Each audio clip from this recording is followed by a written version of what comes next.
दहशतगर्दी पर दोहरा रवैया नाकाबिले बर्दाश्त। दहशतगर्दी मुश्तरका चैलेंज, मिलकर मुकाबला करना सबकी जिम्मेदारी। शंघाई ताउन तंजीम के इजलास से वजीर आजम मोदी का खिताब।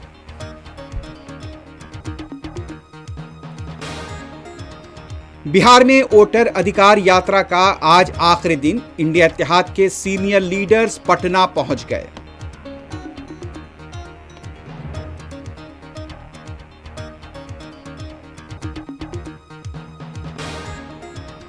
कालेश्वरम स्कैम तहकीकात सीबीआई के सुपुर्द करने वजीर आला रेवंत रेड्डी का ऐलान। रात देर गए असेंबली की कार्रवाई से बीआरएस पार्टी का वॉकआउट।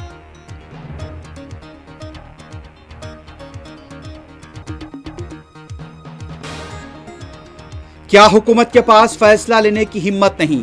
कालेश्वरम कमीशन के मुबाहस के दौरान अकबर ओवैसी ने घोष कमीशन की रिपोर्ट पर उठाए सवाल।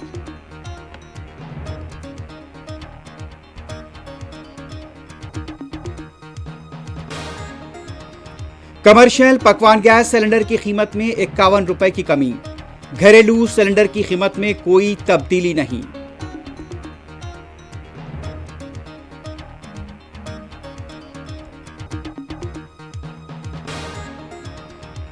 अफगानिस्तान में 6 रिक्टर स्केल पर जलजला, 500 से ज्यादा अमवात, सैकड़ों लापता। बचाव राहत कार्य के काम जारी।